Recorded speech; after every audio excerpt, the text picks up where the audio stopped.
Ya, untungnya kita masih punya Ibu Megawati Soekarno Putri. Sikap politiknya tegak lurus pada konstitusi dan menjaga ideologi negara kita. Dia adalah politikus yang sudah terbukti langkah-langkah politiknya menjamin kelangsungan bangsa dan negara kita tetap pada posisi demokrasi. Mari kita saksikan cuplikan video berikut ini. Sesungguhnya, soal hubungan antara partai politik dan pemerintahan, seharusnya hubungan tersebut tidak banyak bedanya. Apakah partai itu ada di dalam pemerintahan ataupun di luar pemerintahan? Partai politik harus tetap kritis dan berpegang sama kepentingan rakyat, sama kepentingan konstituennya, sama ideologi perjuangannya. Walaupun ada di dalam pemerintahan, partai politik harus tetap kritis dan tidak membebek pada kekuasaan. Dia harus tetap bersikap kritis waktu berdiskusi di dalam pemerintahan. Begitu juga partai yang ada di luar pemerintahan. Kalau kebijakan pemerintah baik, dia tetap harus memberikan dukungan demi kepentingan rakyat. Kalau pemerintah keliru, partai punya suara di Dewan Perwakilan Rakyat buat menyuarakan pandangannya yang berbeda. Sebagai partai di luar pemerintahan, dia nggak boleh asal nggak setuju dan selalu nggak setuju. Dia nggak boleh berprinsip pemerintah selalu salah. Dia harus tetap objektif dalam menilai kebijakan pemerintah dari kacamata kepentingan rakyat. Nah, sikap objektif saat berada di dalam maupun di luar pemerintahan ini sudah dicontohkan. Ini sudah diberikan teladannya sama Ibu Mega kepada kita. Sama Ibu Megawati Soekarno Putri kepada dunia politik di tanah air. Kita ingat, waktu masih mendukung pemerintahan Pak Jokowi, waktu masih berada di dalam pemerintahan, Ibu Mega tidak lantas membebek begitu saja sama Pak Jokowi. Ibu Mega tetap kritis. Bahkan ketika mantan Presiden Joko Widodo meminta 3 periode kepada Ibu Megawati Soekarno Putri, dengan tegas, Ibu Megawati menolak karena itu bertentangan dengan konstitusi kita. Oke, kita lanjut. Ibu Mega tetap kritis.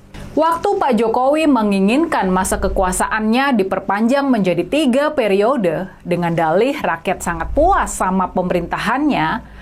Nah, berbeda sama ketua-ketua partai lainnya. Ibu Mega nggak tergoda dan nggak ciut. Dengan tegas dia menolak keinginan Pak Jokowi buat berkuasa lebih lama. Ibu Mega patuh sama aturan main. Ibu Mega patuh sama konstitusi. Masa jabatan presiden maksimal 2 periode. Padahal nih ya, andai saja Ibu Mega dan PDI Perjuangan membebek sama kemauan Pak Jokowi, mereka bakal bisa menikmati kekuasaan lebih lama lagi. Sampai sekarang mereka bakal berada di pusat kekuasaan. Benar nggak? Gimana nih kalau menurut kalian? Yang disampaikan Muzani itu adalah penegasan bahwa datangnya Prabowo ke Megawati itu adalah ajakan dari Prabowo untuk PDIP masuk di dalam gerbong koalisi. Coba baca itu statementnya Muzani. PDIP bersiap masuk ke gerbong koalisi pemerintahan Prabowo Gibran. Itu dimuat di Kompas. Saya kira kita bisa mendeteksi dari sana. Karena di dalam pertemuan itu juga Muzani ada meskipun tidak di dalam satu tempat duduk yang sama di ruangan berbeda, tetapi spirit keberangkatan kedatangan beliau itu bisa dibaca dari statementnya Muzani. Muzani bilang, kan itu judul beritanya di Kompas persis itu. Nah, saya kira kita bisa berangkat dari sana mendeteksi itu.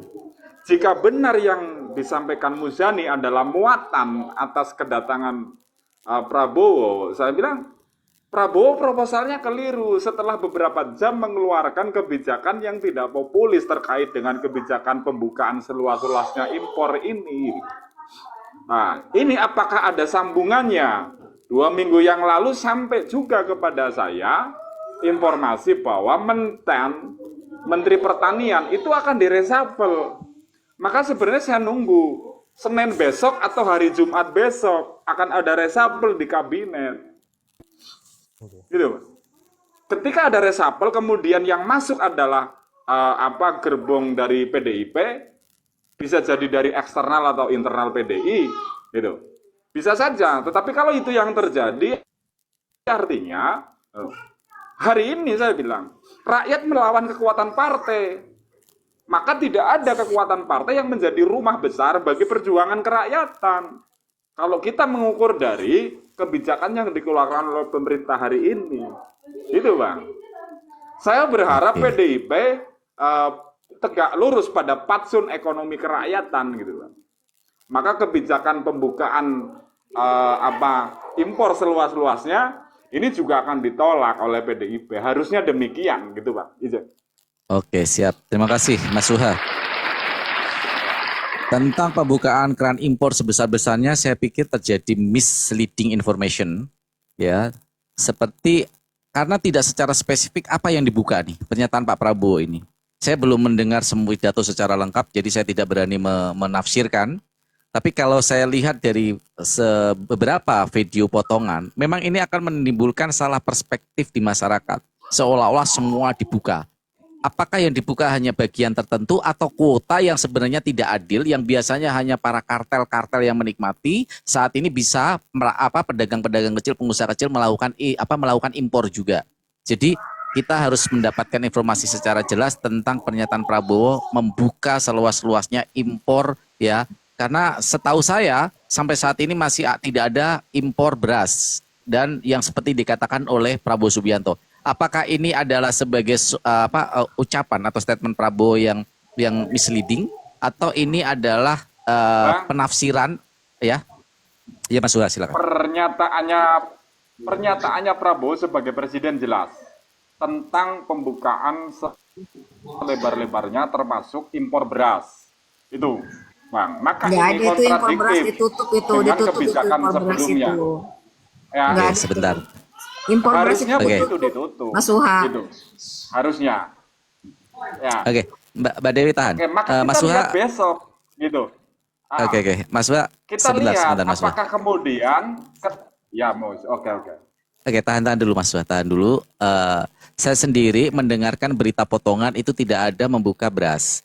Ya, tidak ada kalimat berasnya, nggak ada. Tetapi membuka seluas-luasnya impor. Itu yang saya katakan ini misleading yang dilakukan oleh Prabowo Subianto ini lebih cenderung nanti akan membuat hoax di tengah masyarakat kalau ya juru bicara kepresidenan tidak segera menerangkan dengan jelas. Yang dibuka impornya ini adalah kuota untuk produk-produk tertentu yang dikuasai kartel untuk diberikan secara lebih berkeadilan pengusaha-pengusaha lain, atau memang dibuka seluas-luasnya terhadap semua produk, baik produk pangan maupun produk-produk yang bersifat industri. Jadi kuota ini masih impor harus gula, kalau kita nggak salah ada disebutkan contohnya kuota impor gula.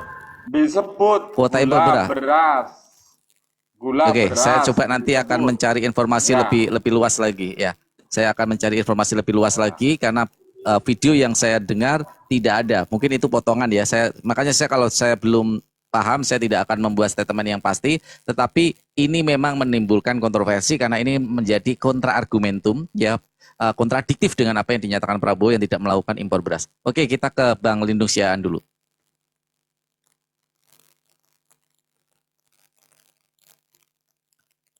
Silakan Bang Lindung Siaan, saya buka mic-nya, saya tak coba nyari informasi juga. Saya tuh orang paling takut ngasih informasi yang nggak pas. Silakan Bang Lindung, diklik. Menurut logika saya, ya, situasi perekonomian kita dengan adanya pajak tarif 32%, ini kan secara jelas mengurangi devisa kita, ya kan, alat bayar internasional kita. Nah, dengan logika seperti itu, saya berpikir kalau keran impor dibuka seluas-luasnya, ini justru akan menggerus devisa kita. Jadi logikanya kita sudah diserang dari luar, kita menyerang diri sendiri, artinya bunuh diri kalau seandainya impor itu kita buka seluas-luasnya.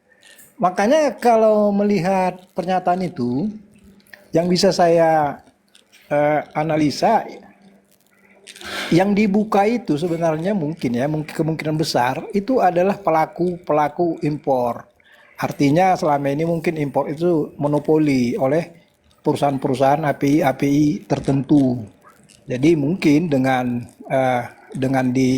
dibebaskannya pelaku-pelaku importir yang lain dalam impor barang-barang tertentu. Jadi saya pikir kalau seandainya impor dibuka seluas-luasnya, justru kita sedang mengadakan proses bunuh diri. Itu Oke, aja. sudah ada. Saya sudah mendapatkan informasi tentang ini. Bahwa yang dimaksud dengan membuka seluas-luasnya impor ini adalah tentang kuota produk-produk tertentu yang biasanya dilakukan selama ini berdasarkan kuota diberikan kepada pihak-pihak tertentu. Tentang impor-impor yang berkaitan dengan hajat orang banyak. Contoh beras, kalau terjadi impor. Kalau, jadi ada kalimat kalau. Dan satu lagi, di sini Prabowo tidak mengatakan tahun ini atau tahun depan atau apa. Jadi ada, kalaupun misalnya terjadi impor, maka kuota itu harus dibuka seluas-luasnya. Seluas-luasnya bukan dibebaskan, tapi maksudnya diberikan orang kesempatan pengusaha-pengusaha lain untuk melakukan impor. Bukan hanya diberikan kepada kartel-kartel tertentu. Jadi biar tidak salah informasi ya teman-teman, kita tidak boleh membenci Prabowo juga, tidak boleh juga menyerang Prabowo dan mencintai berlebihan. Ini saya akan fokus kepada objektivitas Komal ini, ya. Bahwa yang dimaksud membuka impor itu adalah kuota yang jika nanti dilakukan impor, dilakukan secara transparan dan bukalah seluas-luasnya. Maksudnya bukalah seluas-luasnya ini adalah kesempatan orang untuk pengusaha-pengusaha lain untuk melakukan impor itu. Jadi clear ya. Saya sudah berani mengatakan clear, saya sudah membaca itu. Jadi ini tidak berkaitan dengan impor pangan karena tahun ini memang tidak ada impor beras yang dilakukan oleh Prabowo Subianto. Lanjut. Ya kan logika saya tadi kan pas dia kan. Artinya memang yang dibuka itu bukan impor barangnya tapi importirnya, importir atau pelaku-pelaku impornya. Artinya yang selama ini dimonopoli pihak-pihak tertentu. Secara tidak langsung dibebaskanlah, diberikanlah. Kurang lebih seperti itu kan logikanya itu. Karena kalau seandainya impor kita bebaskan, kita bunuh diri. Bunuh diri. Kita udah kekurangan devisa kok malah mengambur-amburkan devisa dengan membuka keran impor. Itu di luar logika, di luar nalar itu Pak Os. Oke, siap. Terima kasih Bang Siaan, Bang Lindung Siaan. Oke teman-teman semua, saya harus secara objektif ya. Kita tidak boleh melakukan sebuah justifikasi salah atau benar sebelum kita mempunyai data-data yang kuat. Dan ini tidak saya lakukan kepada Prabowo juga. Kemarin ada argumen yang menyalahkan Jokowi, tapi itu tidak salah, juga saya meletakkan kepada objektivitas. Jadi Komal ini bukan untuk mendukung salah satu pihak, tapi mencoba menyajikan berita dan narasi secara perspektif objektif. Mbak Dewi, lanjut, silakan.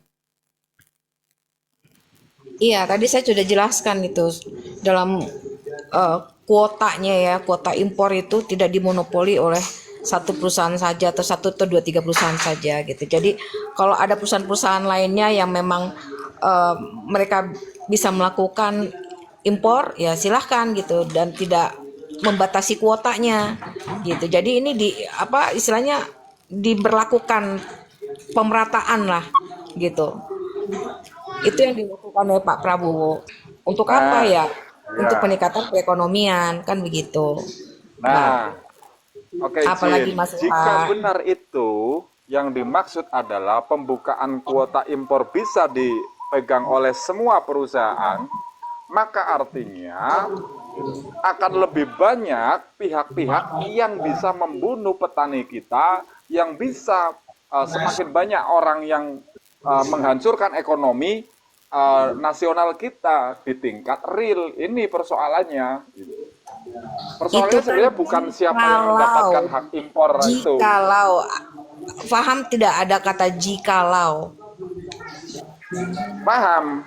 Ya udah, Saya pun menjawabnya